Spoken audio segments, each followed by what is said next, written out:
నమస్తే, welcome to భీమా ధీమా. ప్రతి ఒక్కరికి భవిష్యత్తుపై ఎన్నో కలలు ఉంటాయి. అవి నెరవేర్చుకోవడానికి ఎంతో కష్టపడుతూ ఉంటారు. మంచి ఉద్యోగం, సొంత ఇల్లు, సుఖ సంతోషాలతో నిండిన కుటుంబ జీవితం కోసం ఆరాటపడుతుంటారు. ఆ కలల్ని సాకారం చేసుకోవడానికి ప్రతిరోజు కష్టపడుతూ ఉంటారు. కానీ జీవితం అనేది ఎన్నో ఊహించని మలుపులతో నడిచే ప్రయాణం. మనం ఎంత ప్లాన్ చేసుకున్నా కొన్ని విషయాలు మాత్రం మన చేతుల్లో ఉండవు.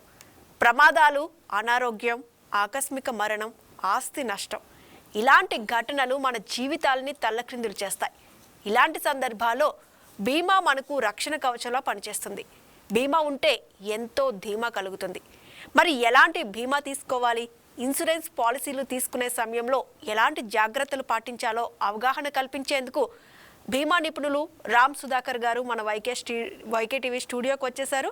మరి రామ్ సుధాకర్ గారు యునైటెడ్ ఇండియా ఇన్సూరెన్స్ కంపెనీలో సీనియర్ డివిజనల్ మేనేజర్గా పనిచేసి ప్రస్తుతం వివిధ కార్పొరేట్ కంపెనీలకు ఇన్సూరెన్స్ సీనియర్ కన్సల్టెంట్గా పనిచేస్తున్నారు. బీమాకు సంబంధించి మీకు ఎలాంటి సందేహాలు ఉన్నా కూడా స్క్రీన్ మీద స్క్రోల్ అవుతున్న నెంబర్స్కి కాల్ చేసి తెలుసుకోవచ్చు. నమస్కారం సార్. నమస్కారం సార్. మనం ముందుగా మాట్లాడుకునేది హెల్త్ ఇన్సూరెన్స్ గురించి. అసలు ఈ హెల్త్ ఇన్సూరెన్స్ అంటే ఏంటి? ఓకే, ముందుగా వైకే టీవీ ప్రేక్షకులకు గుడ్ ఈవినింగ్ టు ఆల్. ఈ రోజున మనం ఈ భీమా ధీమా కార్యక్రమాన్ని వైకే టీవీ వాళ్ళు ఈ అవేర్నెస్ ప్రోగ్రామ్ని పర్టికులర్గా హెల్త్ ఇన్సూరెన్స్ని గ్రామీణ ప్రాంతాల్లో అండ్ మధ్యతరగతి కుటుంబాల్లో వాళ్ళకి అవేర్నెస్ తీసుకురావాలని ఈ కార్యక్రమాన్ని చేపట్టారు. It's a very nice and noble cause, right? అయితే ఈ హెల్త్ ఇన్సూరెన్స్ పాలసీ అంటే ఏమిటి అనే దాని గురించి మనం గత ఎపిసోడ్స్లో క్లియర్గా ఇన్ డీటెయిల్గా డిస్కస్ చేసుకున్నాం. హెల్త్ ఇన్సూరెన్స్ పాలసీ అంటే ఏంటి, ఎవరు తీసుకోవాలి, ఎంత తీసుకోవాలి, ఎందుకు తీసుకోవాలి, ఎలా తీసుకోవాలి, మధ్యతరగతి వాళ్ళు తప్పకుండా ఎందుకు ఈ హెల్త్ పాలసీని తీసుకోవాలి, అండ్ తక్కువ ప్రీమియంతో ఎక్కువ కవరేజెస్ ఉన్న పాలసీని మనం ఎలా సెలెక్ట్ చేసుకోవాలి, మీరు మీ ఫ్యామిలీ 100% ఫైనాన్షియల్గా సేఫ్గా ఉండాలంటే ఈ హెల్త్ ఇన్సూరెన్స్ పాలసీ యొక్క ఆవశ్యకత, ప్రాముఖ్యత ఏంటి అనే దాని గురించి దాని ముందున్న ఎపిసోడ్స్లో మనం డిస్కస్ చేసాం. మీరు ఇప్పుడు ఈ హెల్త్ ఇన్సూరెన్స్ పాలసీ గురించి చెప్పాలంటే అసలు ఈ భీమా ధీమా అనే కార్యక్రమం, ఈ ఇన్సూరెన్స్ అంటే తెలుగులో బీమా. ఈ బీమా అనేది మనకుంటే ప్రతి ఒక్కరు కూడా ధీమాగానే ఉండొచ్చు.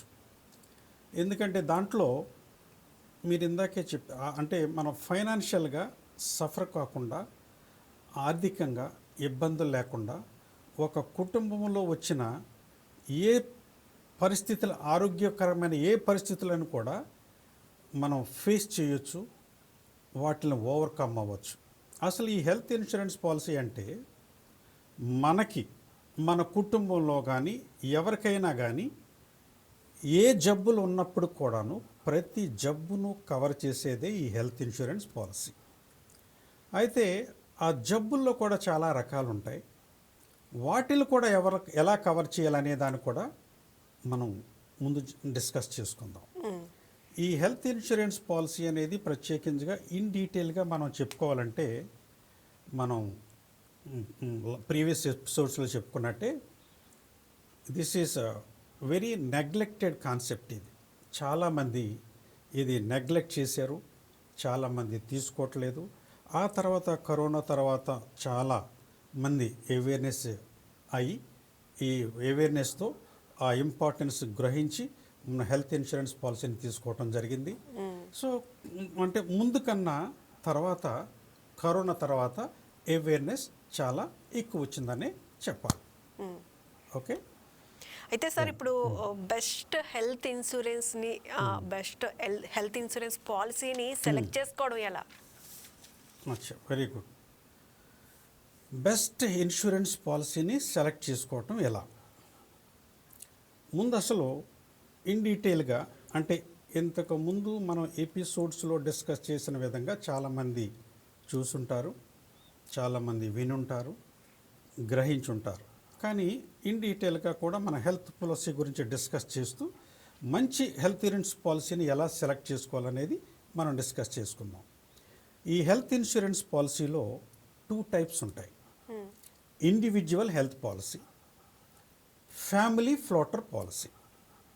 అంటే ఇండివిజువల్ హెల్త్ పాలసీ అంటే ఒక్కరు తీసుకుంటారు, దాన్ని ఇండివిజువల్ హెల్త్ పాలసీ అంటాం.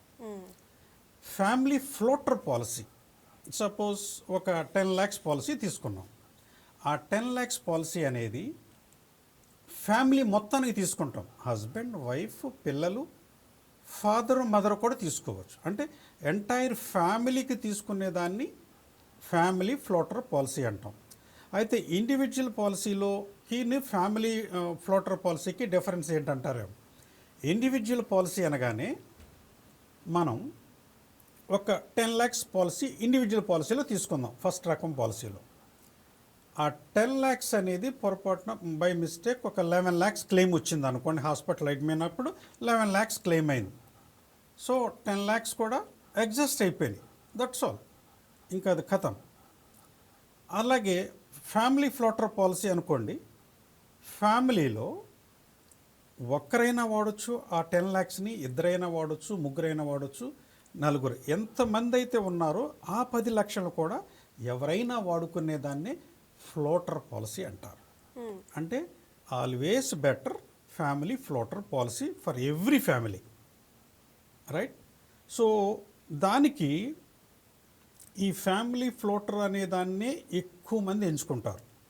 ఇప్పుడు దాంట్లో గురించి రకాలు ఏ విధంగా ఉంటాయి ఏంటి అనేది కూడా మనం డిస్కస్ చేసుకుందాం.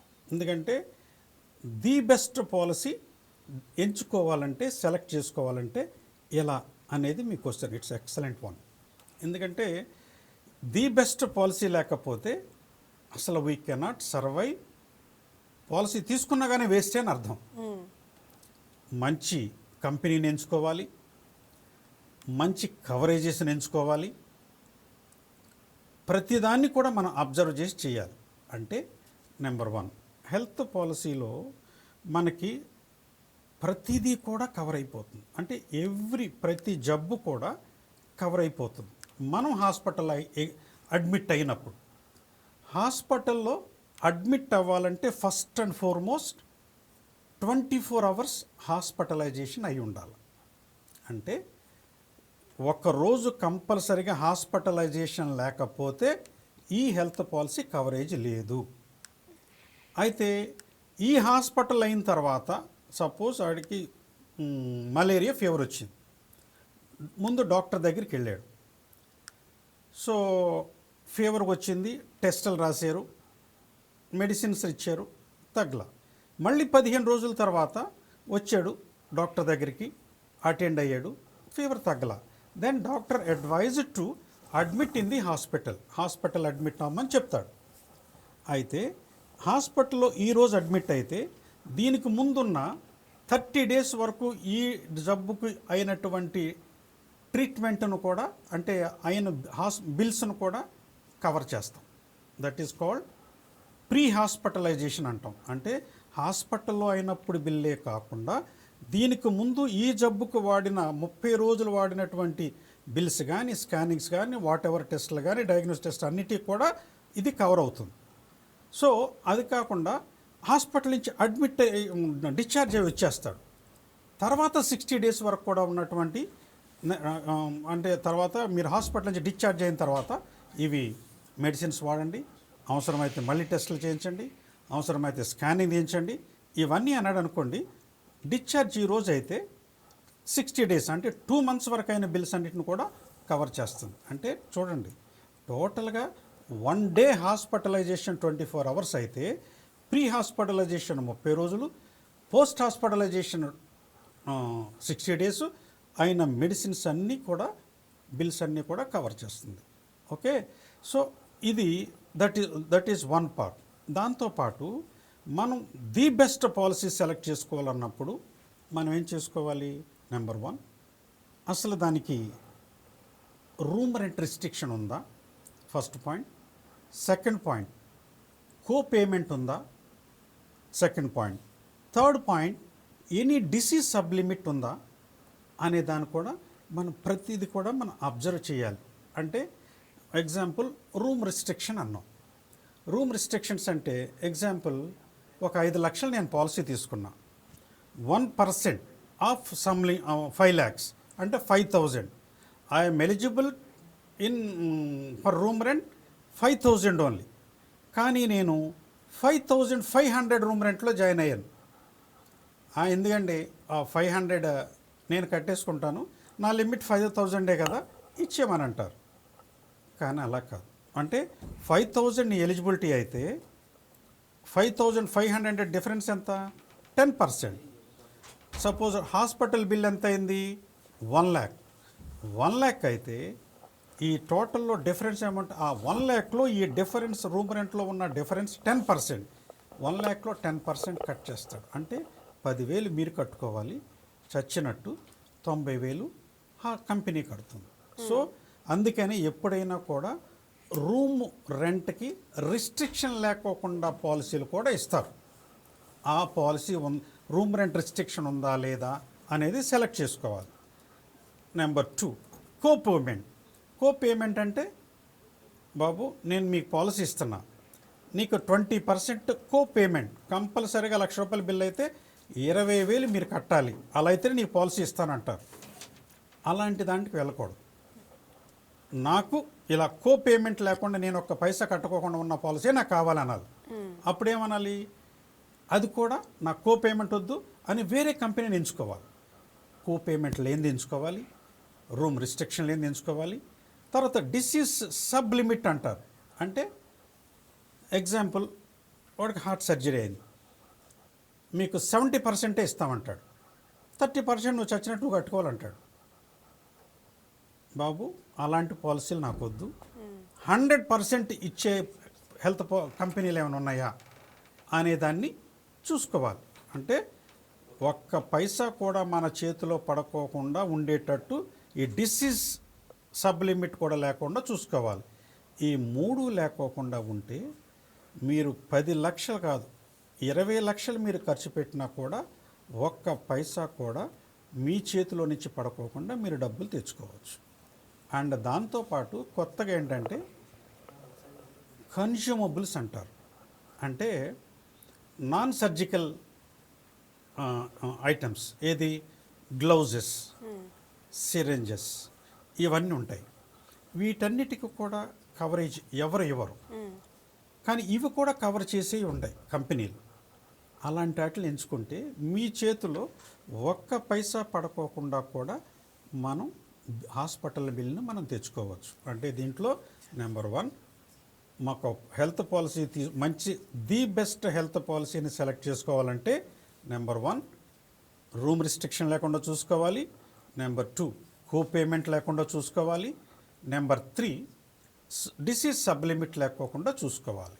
ఈ 3 లేకోకుండా ఉన్నట్లయితే 100కి 200% మనకి క్లెయిమ్స్ వస్తాయి, రైట్? అదే కాకుండా మనకి దీంట్లో వెయిటింగ్ పీరియడ్స్ ఉన్నాయి. వెయిటింగ్ పీరియడ్స్ అంటే బీపీకి, షుగర్కి, ఆస్తమాకి, కొలెస్ట్రాల్కి, వీటన్నిటికీ కూడా, అండ్ క్యాటరాక్ట్కి, అండ్ హార్ట్ సర్జరీకి, అండ్ నీ రీప్లేస్మెంట్కి, ఇట్లా ప్రతి డిసీజ్ క్రానికల్ డిసీజ్ అన్నిటికీ కూడా సబ్ లిమిట్స్ ఉన్నాయి. అంటే వాటికల్ వెయిటింగ్ పీరియడ్ ఉన్నాయి. ఆ వెయిటింగ్ పీరియడ్ లేకోకుండా కూడా కొన్ని వాటికల్ కంపెనీస్ పాలసీస్ ఇస్తాయి. గవర్నమెంట్ కంపెనీస్ ఏది ఇవ్వవు, ఓన్లీ ప్రైవేట్ కంపెనీసే దే ఆర్ ఎక్స్టెండింగ్. ఏంటంటే ఎగ్జాంపుల్ ABCD అనుకుందాం. ఏ అంటే ఆస్మా, బి అంటే బీపీ, సి అంటే కొలెస్ట్రాల్, డి అంటే డయాబెటిక్. ఈ 4టికి కూడా 3 years వెయిటింగ్ పీరియడ్స్ అనేవి ఉంటాయి. అంటే దీన్నే మనమేమంటాం, ప్రీ ఎగ్జిస్టింగ్ డిసీజెస్. అంటే పాలసీ తీసుకునే ముందు మనకు ఉన్న డిసీజెస్ ఏదన్నా ఉంటే వాటిల్ని పాలసీ తీసుకునే ముందు ఎగ్జిస్టింగ్గా ఉన్న డిసీజెస్ని ప్రీ ఎగ్జిస్టింగ్ డిసీజెస్ అంటాం. ఇన్సూరెన్స్ లాంగ్వేజ్లో PED అంటాం. ఓకే, ఆ ప్రీ ఎగ్జిస్టింగ్ డిసీజెస్ ఏదైతే ఉన్నాయో వాటిలో కొన్నిటిని మాత్రం ఈ ప్రైవేట్ కంపెనీస్ కవర్ చేస్తున్నాయి. ఏంటంటే ఇదే ఏబిసిడి అన్న కదా, వీటికి ఎడిషనల్గా రైడర్ ఉంటారు. రైడర్ అంటే rider is nothing but additional premium collect చేస్తే వీటికి మాత్రమే కవరేజ్ ఉంటుంది, రైట్? సో ఇలాంటి వాటిలో కూడా మనం ఎంచుకోవాలి. అంటే నెంబర్ 1 ప్రీ ఎగ్జిస్టింగ్ డిసీజెస్లో కొన్నిటిని ఎంచుకోవాలి. వీటన్నిటిని మనం ఎంచుకున్నట్లయితే వెయిటింగ్ పీరియడ్ తగ్గుతుంది, ఇమీడియట్గా కవర్ అవుతుంది. అంటే షుగర్ ఉంది, అది బీపీ ఉంది, ఆ బీపీ షుగరే కదా సార్, మందులకే కదా, ఎంత అవుతుందో 200 300 అవుతుంది అనుకుంటారు. అలా కాదు. బీపీ షుగర్కి సంబంధించిన రిలేటెడ్ డిసీజెస్ ఉంటాయి. బీపీ అనగానే హార్ట్ ఇష్యూస్ వస్తాయి, కిడ్నీ ఇష్యూస్ అదే వాటికల్ షుగర్ అనగానే కిడ్నీ ఇష్యూస్ వస్తాయి, హార్ట్ ఇష్యూస్ వస్తాయి. That is all called BP, sugar, cholesterol. వీటన్నిటి రిలేటెడ్ డిసీజెస్ని ఫ్యూచర్లో వస్తే మేము కవర్ చేస్తామని తీసుకుంటాడు. అంటే జస్ట్ మెడిసిన్స్ 200 300 కాదు, BP related, sugar related, cholesterol related వీటన్ని డిసీజెస్ ఏదొచ్చినా కూడా ఫ్యూచర్లో మేము కవర్ చేస్తాము, మీరు డిక్లేర్ చేశారు కాబట్టి ఇప్పుడు అని అంటేనే ఈ వెయిటింగ్ పీరియడ్స్ని ఈ 4కి తగ్గిస్తారు. అంటే నాకు ఒక డౌట్ సార్, చిన్న మీరు చెప్పిన దాంట్లో నుంచి చూస్తే ఇప్పుడు ఫర్ ఎగ్జాంపుల్ ఒక మనిషికి ఒక బ్రెయిన్ స్ట్రోక్ వచ్చింది అనుకో, అప్పటికి వాళ్ళకి ఇన్సూరెన్స్ లేదు, ట్రీట్మెంట్ అయిపోయింది, మళ్ళీ తర్వాత ఎటువంటి ప్రాబ్లమ్స్ రాకుండా ఉండడానికి మళ్ళీ ఇన్సూరెన్స్ కి వెళ్ళొచ్చా? హెల్త్ ఇన్సూరెన్స్ అంటే ఇది ఆల్రెడీ వచ్చేసి ఇన్సూరెన్స్ లేదు కానీ బ్రెయిన్ స్ట్రోక్ వచ్చింది, కానీ వాళ్ళకి పాలసీ తీసుకోవాలి, అంతే కదా, తీసుకోవచ్చు. కానీ ఇది భలేగా రిలేటెడ్ క్వశ్చన్. ఎలాగంటే ఇలాంటి ఇష్యూస్ చాలా ఉంటాయి, హార్ట్ ఇష్యూస్ కూడా ఉంటాయి. మీరు చెప్పినట్టు హార్ట్ స్ట్రోక్ అయినా ఉంటుంది. వాళ్ళు నాకు పాలసీ ఇప్పుడు అంటే వాళ్ళు హాస్పిటల్కి వెళ్తారు, స్ట్రోక్ వచ్చింది, వాళ్ళకు 2-3 lakhs బిల్ అయి ఉంటుంది, వాళ్ళలో రియలైజేషన్ వచ్చి ఉంటుంది, అవగాహన వచ్చి ఉంటుంది, అప్పుడు అవేర్నెస్ వచ్చి ఉంటుంది, అరే ఇన్సూరెన్స్ అప్పుడు గుర్తొచ్చి ఉంటుంది, అప్పుడు మనం ఇన్సూరెన్స్ వాళ్ళ దగ్గరికి వస్తారు. కానీ పాలసీ ఇవ్వచ్చు. ఎలా ఇవ్వచ్చు అంటే కంపల్సరీగా మనకున్న ఆ డిసీజ్ని ఈ పాలసీలో మనం రాయించాలి, నోట్ చేయించాలి. ఇది 3 years తర్వాత కవర్ అవుతుంది. ఓకే, 3 years వరకు కవర్ కాదు. ఈ డిసీజే మళ్ళీ ఫీవర్ వచ్చినా, ఆర్ యాక్సిడెంట్ అయినా, ఆర్ సమ్ అదర్ థింగ్ అయినా కానీ everything is covered. 31st day నుంచి కవర్ అవుతుంది. ఇదొక్కటి మాత్రం కవర్ అవ్వదు. దాన్నే ఇంకోటి అసలు అది వేరే టాపిక్. ఎలాగంటే దాన్ని ఏమంటాం, ఇన్సూరెన్స్ క్లెయిమ్స్ని రిజెక్ట్ అవుతున్నాయి. హాస్పిటల్ అడ్మిట్ అవుతాడు, నీ క్లెయిమ్ ఈజ్ రిజెక్టెడ్ అంటారు. చచ్చినట్టు వీడు 1-2 లక్షల బిల్ కట్టుకోవాలి. బికాజ్ ఆఫ్ దట్ వాడికి అది ఉంది, తెలియకోకుండా చెప్పకోకుండా నోట్ చేయకుండా పాలసీ తీసుకున్నాడు. హాస్పిటల్ మళ్ళీ ఆ ప్రాబ్లం వచ్చింది, ఒక 2-3 months తర్వాత జాయిన్ అయ్యాడు. ఇట్ ఈస్ నాట్ కవర్డ్, ఎందుకంటే you have not mentioned in the policy. అందులో మెన్షన్ చేయలేదు కానీ హాస్పిటల్ రికార్డ్స్ లో ఉంటుంది. ఎగ్జాంపుల్ ఇంకొకటి, నాకు బీపీ లేదండి, షుగర్ లేదండి, కొలెస్ట్రాల్ లేదండి అంటాడు, ఆస్తమా లేదండి అంటాడు. ఆడు ఒక్కొక్కసారి అన్కాన్షియస్ అయిపోతాడు. అన్కాన్షియస్ అయ్యి హాస్పిటల్ అడ్మిట్ అయిపోతాడు, ఏదో సమ్ ఇష్యూ వల్ల అడ్మిట్ అవుతాడు. అప్పుడు వాళ్ళ ఫ్యామిలీ మెంబర్స్ వెళ్తారు, ఆయన కండిషన్ బాగాలేదు కమ్మా, డాక్టర్ అడుగుతాడు, కన్సల్టింగ్ డాక్టర్. అంటే ఆయన బీపీ కానీ షుగర్ కానీ ఏది ఉన్నదో ఏం చెప్పాలా, పాలసీలో లేదు, పాలసీ ఇచ్చేశారు ఇన్సూరెన్స్ కంపెనీ వాళ్ళు. అంటాడు, అమ్మా ఏంటి వాట్ ఈస్ హ్యాపెనింగ్ దిస్, ఏంటి ఈయనకి ఏమన్నా బీపీ ఉందా అని అడుగుతారు. ఈయనక అంటే ఎవరు అడుగుతారు, వాళ్ళ అమ్మాయో అబ్బాయో వాళ్ళ వైఫో చెప్తారు.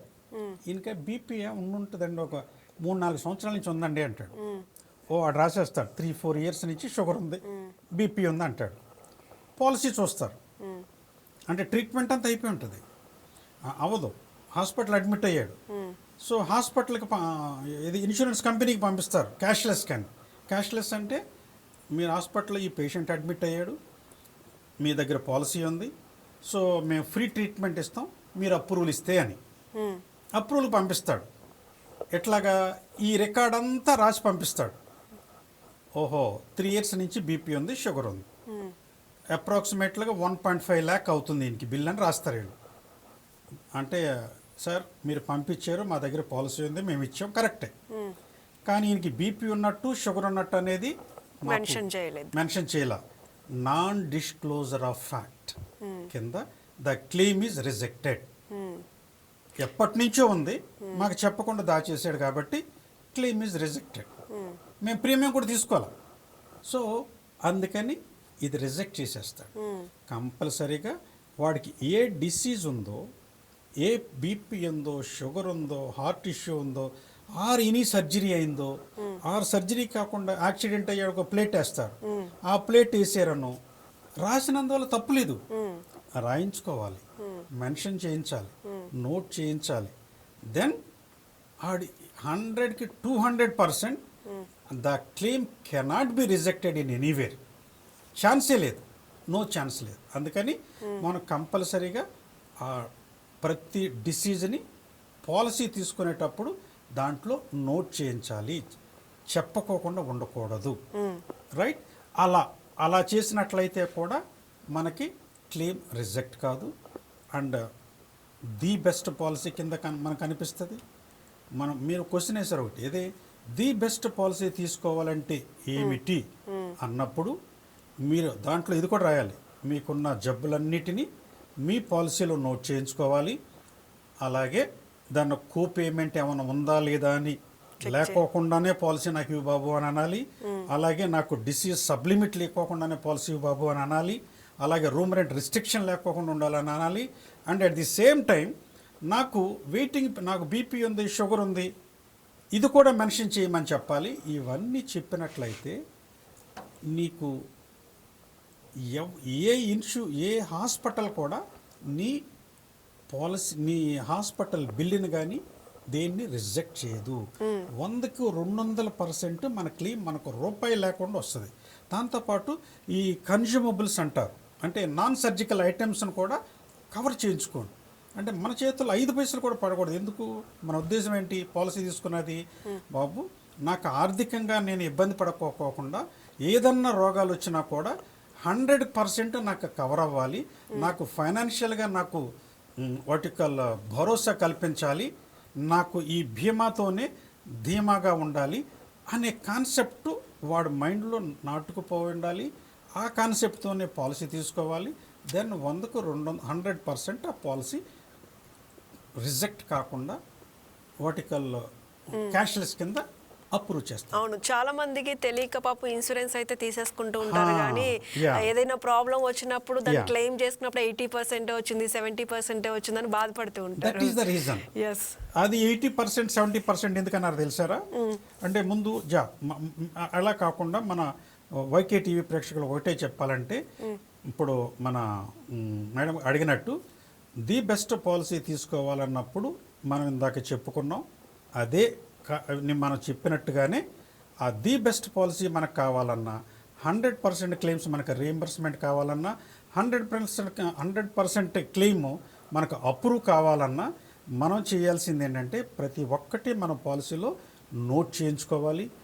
అండ్ నోట్ చేయించుకుంటే అసలు ఏ ఇన్సూరెన్స్ కంపెనీ రిజెక్ట్ చేయదు.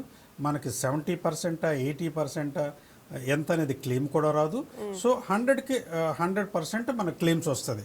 So then we will come back to our అసలు ఎందుకు 70% వస్తుంది అనేది అంటారు మీరు, రైట్? సో అంటే మనం వాడికి సపోజ్ 2 లక్షల క్లెయిమ్ అయితే అతనికి 1,00,000 ఎందుకు వచ్చింది అని అంటారు మీరు, రైట్? ఎగ్జాంపుల్ అదే నేను మీకు చెప్పాను కదా, ది బెస్ట్ పాలసీ అంటే బెస్ట్ పాలసీ సెలెక్ట్ చేసుకోవాలంటే ఈ 2 లక్షలు ఉన్నది 1,00,000 ఎందుకు అయిందంటే ఒకే ఒక్క coverage room rent restriction. Room rent restriction అంటే ఇన్సూరెన్స్ కంపెనీ ఎలా ఉంటాయంటే, ఒక 5 లక్షల పాలసీ మనం తీసుకున్నట్లయితే 1% ఆఫ్ 5 lakhs అంటే 5,000 మన ఎలిజిబిలిటీ. నువ్వు రూమ్ రెంట్లో హాస్పిటల్లో అడ్మిట్ అయినప్పుడు your eligibility is only 5 lakhs.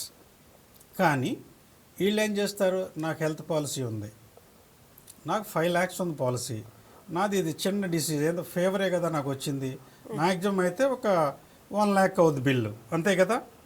So బాబు నేను ఉంటే 2 రోజులు 3 రోజులు హాస్పిటల్లో ఉంటాను, రైట్? నాకు 10,000 రూమ్ రెంట్ ఇవ్వమని 10,000 రూమ్ రెంట్లో జాయిన్ అవుతాడు. ఓకే. అసలు అతని ఎలిజిబిలిటీ ఎంత? 5,000. అతను జాయిన్ అయింది ఎంత? 10,000. అంటే 50% వేరియేషన్ ఉంది. అంత క్రితం ఎలా ఉండేదంటే 5 లక్షలు సమ్ ఇన్షూర్లో నువ్వు 5,000 రూమ్ రెంట్ ఎలిజిబిలిటీ అయితే 10,000లో ఉన్నావనుకో ఎడిషనల్ 5,000 నువ్వు కట్టేసుకో, 5,000 ఉంది కాబట్టి అని ఇచ్చేవాడు. ఇప్పుడు అలా కాదు, ప్రపోర్షనేట్ క్లాజ్ అనేది ఒకటి పెట్టాడు. ఎందుకంటే ప్రతి ఒక్కడు వెళ్ళి హైయర్ లిమిట్లోకి వెళ్ళిపోతున్నాడు, ఇన్సూరెన్స్ కంపెనీ లాస్లోకి వెళ్ళిపోతున్నాయని ప్రపోర్షనేట్ క్లాజ్ అంటే ఎంటైర్ నీ రూమ్ రెంట్ బిల్ కానీ నీ హాస్పిటల్ బిల్, ఎంటైర్ నీ హాస్పిటల్ బిల్ ఈ ప్రపోర్షనేట్ క్లాజ్ మీదే అప్లై ఉంటుంది, ఈ రూమ్ రెంట్ మీదే నీకు ఆధారపడి ఉంటుంది అని ప్రపోర్షనేట్ క్లాజ్ పెట్టాడు. ఓకే. ఇది 5,000 ఎలిజిబిలిటీ, 10,000లో ఉన్నాడు, 50% ఎక్స్ట్రా ఉన్నాడు. బిల్ అయింది ఎంత? 2 lakhs అయింది అనుకుందాం ఎగ్జాంపుల్. ఈ రూమ్ రెంట్లో 50లో ఉన్నాడు కదా, 2 lakhs బిల్ అయింది కదా, 50% కట్. నువ్వు 50% నీకు ఎలిజిబిలిటీ కంపెనీ ఇస్తుంది, మిగతా 1,00,000 నువ్వు కట్టుకోమంటాడు. అప్పుడు 50% 1,00,000 వస్తుంది. సో అందుకనే మనం పక్కాగా బెస్ట్ పాలసీ కావాలంటే రూమ్ రెంట్ రిస్ట్రిక్షన్ లేకోకుండా నాకు ఎంతైనా కానీ పర్వాలేదు అన్నట్టు తీసుకోండి. దానికి డబ్బులు కూడా ఎక్స్ట్రా ఉండదు, ఒక 500 1,000 రూపీస్ ఎక్స్ట్రా ఛార్జ్ చేస్తాడు. మనం అడగాలి, అన్ని కంపెనీలు ఇస్తున్నాయి కానీ మనం పర్టికులర్గా ఇచ్చే ముందు తెలుసుకోవాలి. గవర్నమెంట్ కంపెనీస్ ఎవరెవరు, only private companies are offering the like this. So government companies అన్నీ ఏమంటారు, సమ్ ఇన్సూర్డ్ మీద 1%, ఐసీయూ మీద అయితే 2% అంటారు. వీళ్ళు అలా కాదు, ప్రైవేట్ సెక్టార్స్ వాళ్ళు మేము ఎంతైనా సరే ఇస్తాం, నో రూమ్ రెంట్ రిస్ట్రిక్షన్ అంటారు.